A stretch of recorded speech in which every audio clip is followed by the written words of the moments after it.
Saudara, harian Kompas menginvestigasi soal jejaring pendengung atau buzzer pada April dan Mei 2025. Tarif mereka bahkan hingga miliaran rupiah untuk tiap proyek. Bagaimana mencegah semakin masifnya gerakan buzzer agar ruang digital tetap sehat? Kita ulas bersama Wakil Kepala Desinvestigasi dan Jurnalisme Data Harian Kompas, Irene Sarwindaningrum. Selamat pagi Mbak Irene. Selamat pagi Mbak. Terima kasih Mbak sudah bergabung di studio Sapa Indonesia pagi hari ini. Dan juga melalui Zoom ada senior analis drone emprit Nova Mujahid. Selamat pagi Mas Nova. Pagi Mbak. Terima kasih juga sudah bergabung di Dialog Sapa Indonesia pagi pada hari ini. Selamat pagi Bapak Ibu sudah bergabung. Saya ke Mbak Irene dulu. Mbak, ini saya langsung tanya langsung aja, to the point aja. Apa latar belakang, apa maksud dari Kompas 2 hari headline soal buzzer ini? Kita melihat ini ya, situasi internet itu semakin kabur gitu, kebenaran itu semakin kabur gitu. Okay. Dan kita semakin tidak bisa membedakan mana yang benar dan mana yang salah atau mana yang abu-abu gitu. Nah, bahkan sudah meliputi ke berbagai level gitu, bukan cuma di tingkat elit tapi juga bahkan ke tingkat bawah, itu semua sudah tidak jelas gitu. Itu alasan kami. Oke. Dan itu yang memang akhirnya membuat Kompas harus, dalam arti apakah ada dampak besar, ketakutan terbesar Kompas bahwa kalau buzzer ini terlalu dibiarkan misalkan, ini pada akhirnya mungkin saja seperti yang dibilang tadi ya, akan membingungkan masyarakat. Betul, dan terutama mungkin tidak hanya membingungkan, tapi kemudian mereka menguasai narasi yang sesuai dengan kepentingan mereka sendiri gitu, bukan lagi untuk kepentingan publik. Oke, Gitu. jadi memang pada akhirnya ini ditakutkan seperti itu ya. Oke, saya ke Mas Nova. Mas Nova, kalau kita melihat buzzer seperti ini, apakah sebenarnya kita bisa mengidentifikasinya? Apakah ini organik atau mesin sebenarnya?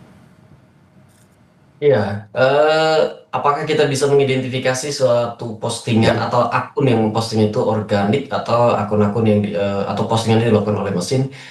Teknologi sebenarnya banyak cara untuk mengidentifikasi itu ya. Pertama kita memverifikasi, tentu saja kita kunjungi orang-orangnya, kita lihat apakah ada postingan serupa sebelumnya, karena atau bagaimana keragaman postingannya, bagaimana keragaman aktivitasnya, apakah dia pernah like, pernah retweet dan sebagainya. Kalau semakin beragam, itu semakin besar kemungkinan dia bukan bot, jadi kemungkinan besar dia organik, kayak gitu. Tetapi apakah akun yang organik ini adalah akun buzzer? Ya, itu juga bisa kita lihat lagi, apakah dia juga mempost postingannya.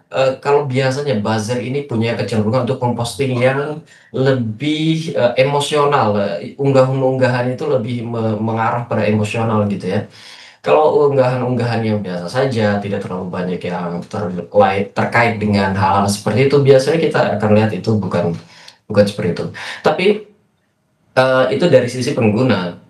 Kemudian dari sisi platform media sosial juga, saya kira X, Twitter, Facebook, Instagram, dan berbagai macam kanal media sosial itu juga sudah memiliki mekanisme untuk mendeteksi apakah sebuah akun adalah akun organik atau akun bukan organik. Jika dideteksi dan terindikasi adalah bukan akun organik, maka otomatis dia akan ditangguhkan setidaknya sementara 24 jam kayak gitu. Oke, Mas Nova, saya kembali ke Mbak Irene. Mbak Irene, ini kita lebih spesifik lagi terkait dengan apa sebenarnya kerja dari buzzer ini yang telah diinvestigasi oleh Kompas dalam beberapa hari. Kerja mereka bermacam-macam ya, dari membelokkan narasi, membuat hoax, memotong-motong itu agar narasi yang beredar di publik kemudian berbelok sesuai kepentingan mereka, dan hal yang paling sehari-hari bahkan mereka juga lakukan gitu. Jadi misalnya bashing produk gitu, tapi dengan cara yang tidak etis, itu juga dilakukan juga. Oke, berbelok ini membelokkan opini sesuai dengan keinginan mereka ini, apakah memang selalu positif atau negatif sebenarnya? Kebanyakan dari narasi mereka itu terkesan punya kepentingan publik, kesannya ya. Jadi itu memang benar tadi menyentuh emosi, dan itu terkesan seperti itu. Tapi di balik itu pasti ada kepentingan yang akan diuntungkan kalau itu kemudian menjadi pembicaraan di ruang digital gitu, secara masif, begitu ya. Oke, lebih spesifik, sepertinya untuk paling banyak apa? Bisnis kah, politik kah, atau campaign-campaign yang memang mungkin membutuhkan perhatian publik sebenarnya? Kami melihat merata ya, sekarang ini memang betul-betul sudah merata. Di produk itu juga sudah sangat masif. Di tingkat misalnya untuk kepentingan politik seseorang itu juga sudah tinggi gitu. Sudah dari dulu kalau itu memang ya sudah merata sebenarnya. Oke, berarti tidak hanya untuk bisnis, yang maksudnya dalam arti bahwa spesifik khusus di bisnis, tapi juga untuk beberapa hal lain pun memang penggunaan buzzer ini memang dilakukan ya untuk ya tadi membelokkan opini tadi ya. Betul. Oke, saya ke Mas Nova. Mas Nova, bagaimana Anda melihat dari investigasi Kompas ini bahwa kalau kita lihat bisnis pun juga dirambah oleh buzzer ini, dalam arti bahwa untuk membalikan opini, dalam arti untuk menentukan sepihak, melemahkan pihak lain. Dari Doron melihat analisisnya seperti apa? Aktivitas buzzer ini kan sudah lama, setidaknya dari 2008 di Amerika ya, lalu di Indonesia, dan awalnya memang untuk kegiatan-kegiatan bisnis, justru bukan untuk kegiatan politik. Lalu kalau kita lihat di Indonesia, memang aktivitas ini mulai marak sejak 2013-an, 2013-2014 itu sudah sangat marak tuh. Di Indonesia justru kebalikannya, yang dilakukan pertama kali adalah untuk aktivitas politik dibanding aktivitas bisnis. Nah, kemudian berkembang belakangan ini setelah aktivitas politik kan setelah 2019 itu udah agak menurun ya, bukan menurun tapi sudah mulai market buzzernya itu sudah mulai ya di situ-situ saja kayak gitu. Nah, sehingga setelah COVID aktivitas buzzer agak bergeser dari politik ke bisnis dan banyak yang diuntungkan di situ, termasuk salah satunya adalah judi online. Oke, berarti dari awalnya politik dulu ya Mas ini ya? Di Indonesia justru politik dulu. Di Indonesia politik dulu berarti? Iya. Oke. Oh, setelah itu soal bisnis ya, maksudnya dalam arti bahwa untuk mencari keuntungan dari bisnis mereka menggunakan buzzer. Betul. Sejak 2020 penggunaan buzzer untuk bisnis itu meningkat di Indonesia. Dan kita bisa lihat hasilnya itu di 2023-2024 kita sudah agak kesulitan untuk menemukan mana misalkan review gitu ya, review produk di katakanlah di marketplace tertentu, itu kita udah agak kesulitan mana yang buzzer, mana yang bukan buzzer. Lalu kalau kita ngeliat Google review, kita sering juga ngeliat banyak yang Google review tiba-tiba tinggi atau dikatakan tiba-tiba rendah kayak gitu. Itu kan aktivitas-aktivitas yang dicurigai di sana ada keterlibatan buzzer-buzzer. Nah, hal-hal seperti itu udah semakin marak sejak 2023 sampai 2025 terakhir. Dan memang membutuhkan trik-trik tertentu untuk membaca mana-mana yang benar reviewnya, mana-mana yang betul, atau mana-mana yang sudah ada campur tangan buzzer, kira-kira begitu. Oke, saya kembali ke Mbak Iren. Mbak Iren, 2 hari jurnalis Kompas TV, jurnalis Kompas Harian itu membuka cara kerjanya. Bisa dijelaskan cara kerjanya buzzer ini seperti apa? Oh ya, mereka punya jaringan yang luas ya. Jadi jaringan yang luas ini bukan dalam bahwa satu pasukan jaringan itu eksklusif buat satu koordinator atau agen gitu. Tapi mereka tuh bisa saling menggunakan. Tapi ya orang-orangnya itu saja sebenarnya. Seberapa besar kami tidak bisa mengukur gitu. Tapi antara ada yang mengaku dari 5.000 sampai 70.000 pasukan itu mereka bisa mengakses lah istilahnya gitu. Pasukan ini manusia atau robot? Ini manusia dan masing-masing dari mereka kemungkinan punya beberapa akun sekaligus gitu. Jadi bukan cuma satu akun gitu. Oke, 70.000 manusia, satu orang memiliki beberapa akun ya? Berapa misalkan satu hitungannya? Kalau yang kami temui ya, itu antara 2 atau 3, itu yang paling kecil ya. Tapi ada juga yang gede, itu bisa sampai satu orang bisa pegang ratusan bahkan ribuan. Dengan alat, beberapa alat yang sebenarnya juga udah lama dipakai gitu ya. Namanya ada phone farming, ternak akun, kemudian ada beberapa panel, platform di internet yang bisa dipakai untuk memboosting kekuatan mereka ini, akun-akun mereka ini. Oke, sebelum saya ke Mas Nova, kita akan bahas lebih dalam lagi. Ini menarik sekali. Bagaimana pertanyaannya, Mbak Iren, satu orang koordinator buzzer, seperti yang Anda bilang tadi, mengkoordinasikan terhadap 70.000 orang.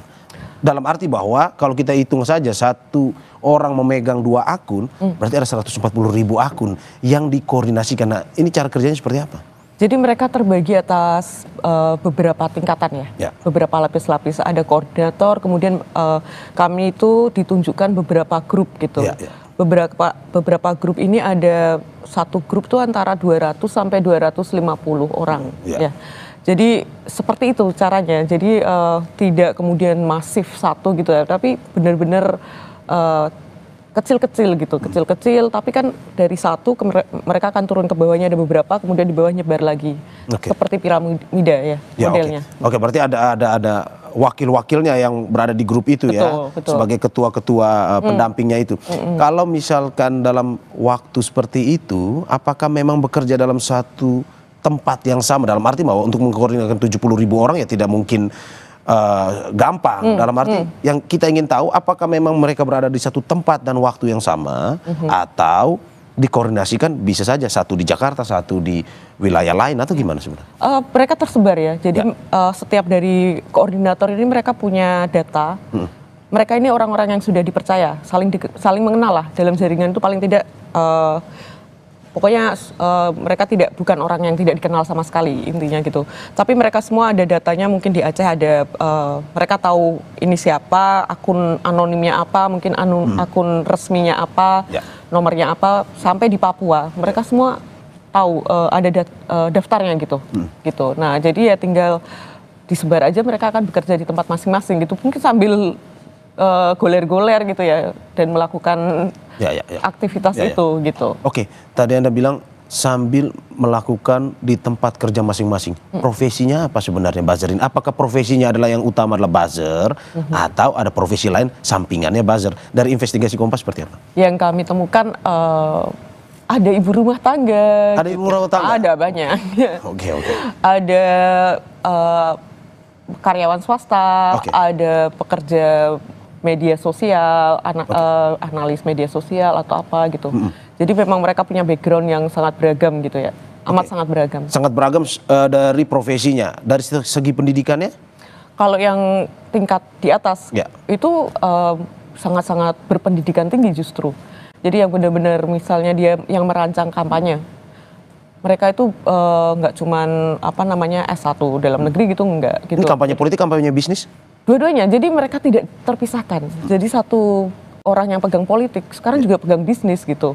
Jadi bercampur gitu. Dan mereka ini orang-orang yang kami temuin ya, itu berpendidikan tinggi dan mereka sudah tahu bagaimana untuk mengenali sebuah narasi di netizen, di warganet, di dunia sosial.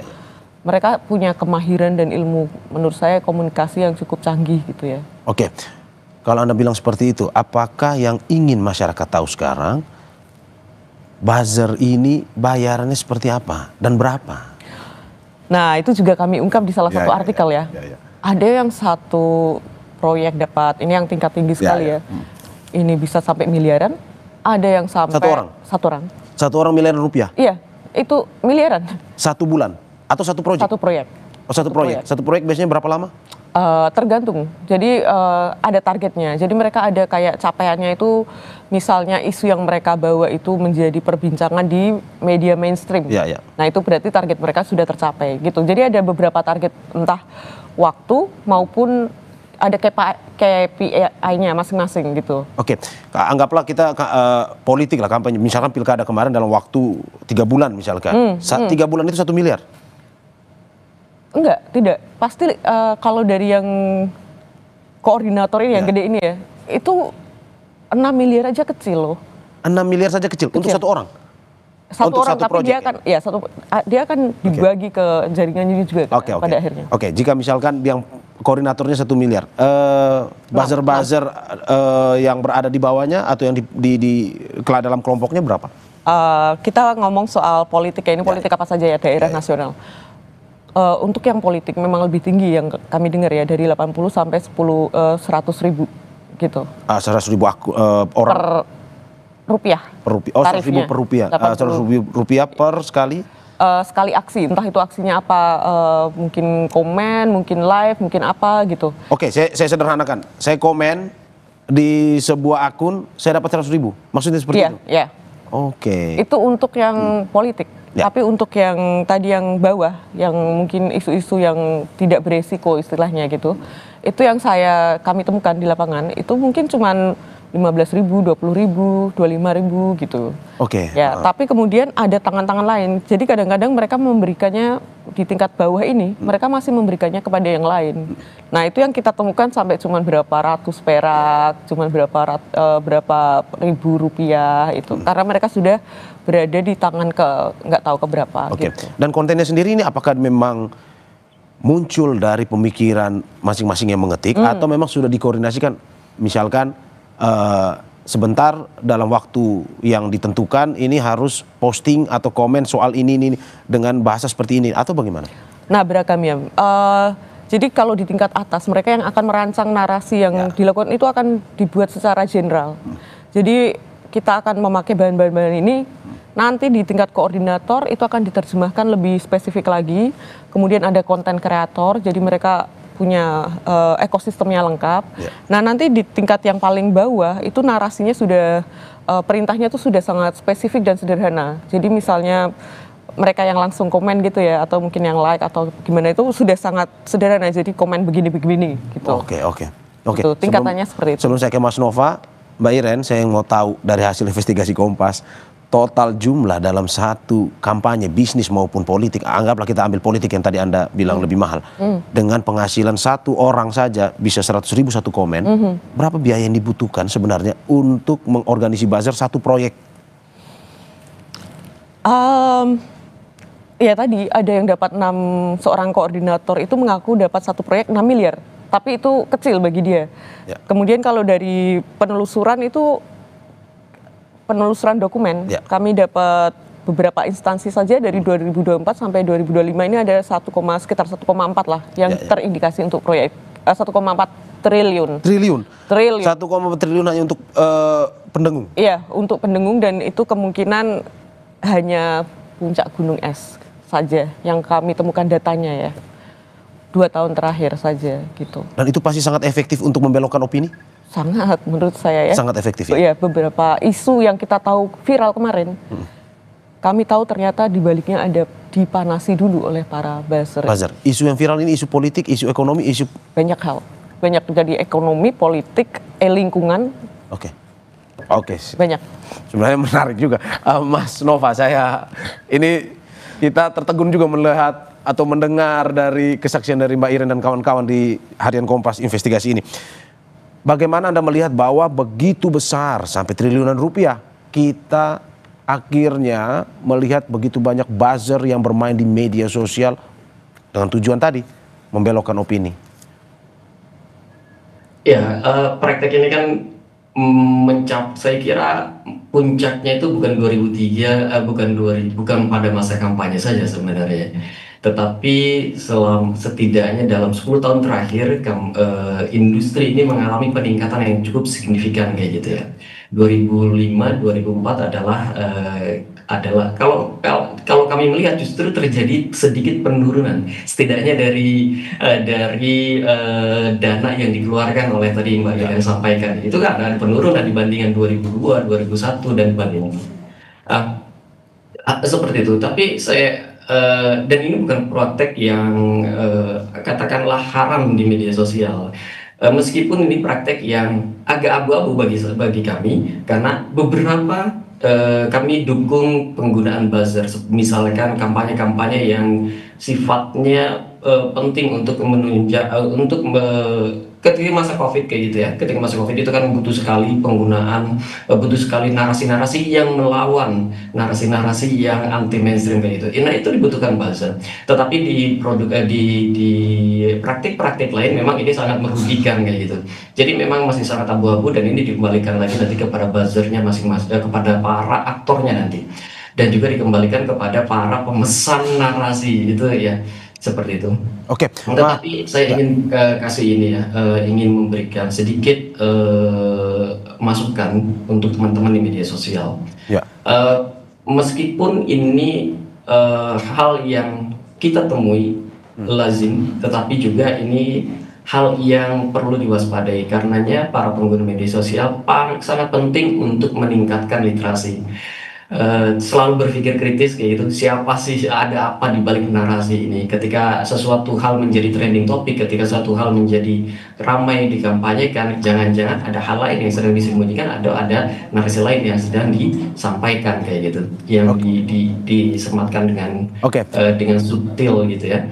Lalu juga yang paling penting saya kira kembali kepada jurnalisme. Biasanya Mas dan Mbak, aktivitas buzzer ini akan berhadapan-hadapan langsung dengan investigasi seperti yang dilakukan oleh Kompas hari ini, akan berhadapan-hadapan langsung. Jadi jika ada informasi-informasi yang sifatnya agak mencurigakan, cek di media massa. Saya kira nanti akan kembali seperti itu. Oke, Mas Nova, bagaimana kita melihat bahwa media sosial ini kan semakin hari semakin mutakhir, bahwa ada beberapa aturan maupun terkait dengan algoritma ini yang disetting sedemikian rupa sehingga tidak dikuasai oleh mungkin saja kelompok atau orang tertentu. Tapi bagaimana dengan kita melihat kerjaan buzzer ini? Apakah memang mereka bisa mengakali sebuah algoritma, logika algoritma tersebut sehingga bisa selalu, misalkan tadi di pemberitaan Kompas selalu trending misalkan, atau di bahasa sekarangnya selalu FYP misalkan. Padahal kalau kita melihat bahwa ya teknologi media sosial ini ya sudah mengatur sedemikian rupa bahwa tidak dikuasai oleh kelompok atau orang tertentu. Ini bagaimana kita melihat analisisnya seperti apa nih? Tadi ya, untuk membuat sesuatu isu menjadi perhatian publik itu, buzzer itu cara kerjanya ada dua. Dengan menggunakan memanfaatkan teknologi tertentu, biasanya disebut semacam sosial media panel gitu, sosial media management, dengan menggunakan teknologi tertentu. Dan lalu juga betul tadi sudah disinggung juga sama Mbak Iren, itu ada semacam box yang isinya ponsel-ponsel gitu, atau cheat-cheat yang terkesan menjadi ponsel. Dan itu kalau seperti itu sosial media akan bisa, tadi sebenarnya saya singgung di awal, sosial media akan memiliki kemampuan untuk mendeteksi apakah aktivitasnya itu aktivitas yang mencurigakan atau tidak. Tetapi untuk aktivitas buzzer yang menggunakan manusia asli, karena ada juga tadi disebut ada berbagai komunitas, dan komunitas itu saya kira lebih banyak lagi dari itu, akan kesulitan sosial media platform untuk mengidentifikasi ini. Jadi ini akan kelihatan nanti di tingkat engagement satu isu ya. Kalau engagement bisa jadi postnya tinggi, engagementnya rendah, itu biasanya dilakukan oleh akun-akun yang menggunakan mesin. Tetapi postnya dengan postingan yang sama, engagement lebih tinggi bisa terjadi pada akun-akun atau pada narasi-narasi, pada isu-isu yang menggunakan buzzer-buzzer berbasis manusia. Dan satu orang bisa, kalau misalnya tadi disebut ada ibu-ibu, satu orang bisa menggunakan 2-3 akun sekaligus. Itu isinya sudah pasti itu akan lolos di platform media sosial kayak gitu, Mas. Oke, saya ke Mbak Iren. Mbak Iren, ini saya mau nanya soal data nih. Ini 3 dari 5 atau 84,3% konsumen toko daring pernah tertipu ulasan saat berbelanja di internet. Ini mereka kecewa karena membeli produk secara daring berdasarkan ulasan yang ternyata tak sesuai kenyataan. Hasil itu diperoleh dari jajak pendapat Litbang Kompas selama 19 hingga 22 Mei 2025 dengan 514 responden di 58 kota dan 38 provinsi. Sebagian besar konsumen toko daring mengandalkan ulasan itu sebagai panduan untuk memutuskan membeli atau tidak. Sebanyak 98% responden menyatakan membaca ulasan sebelum membeli barang secara daring. Jadi teori dari mouth to mouth, mulut ke mulut, komen ini akhirnya digunakan, dibelokkan opininya, masyarakat yang ingin membeli akhirnya tertipu dengan ulasan-ulasan yang memang disetting sedemikian rupa. Tanggapan Anda seperti apa? Ya betul, itu salah satu industri yang kami temukan ya, ternyata ada namanya bisnis pembelian dan ulasan gitu. Jadi mereka ini kebanyakan ibu-ibu, mereka dibayar untuk memberikan ulasan positif dan membeli barang sendiri. Jadi mereka membeli barang sendiri dan memberikan ulasan positif.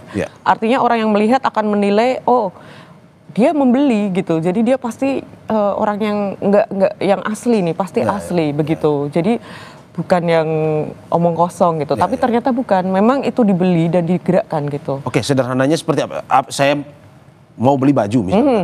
Saya pada saat melihat baju terus itu saya lihat komen-komennya bagus. Bintangnya 5, komennya bagus.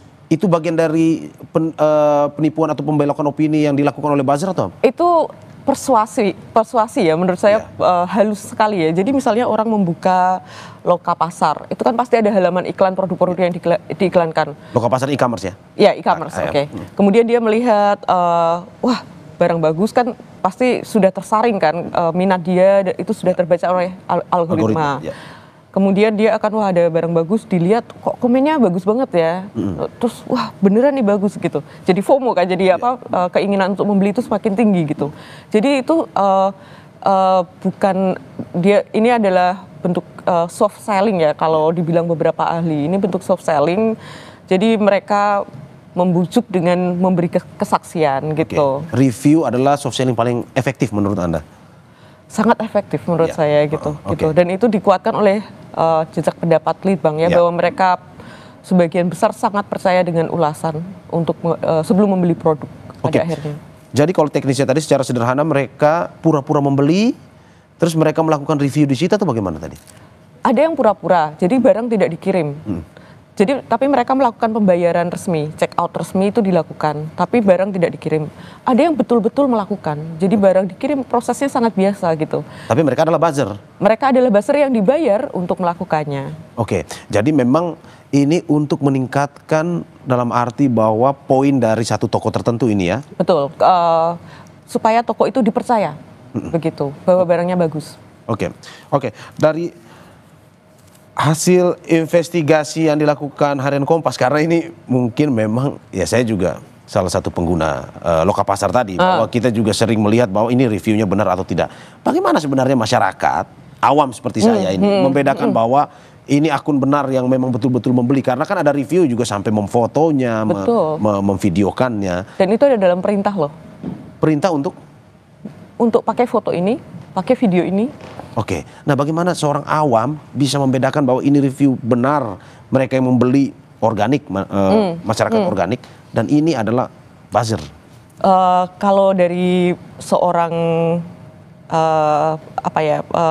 sebuah agensi yang betul-betul melakukannya, dia bilang kalau jumlahnya sudah sangat banyak, itu sudah kemungkinan sudah bisa dipercaya. Jadi jumlah pembeliannya sudah berapa puluh ribu, nah kemungkinan itu bisa dipercaya.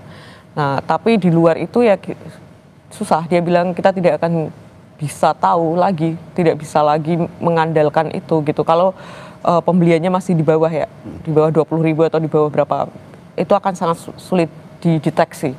Ya satu-satunya cara adalah kita mungkin lihat dulu barang itu di langsungnya kayak apa.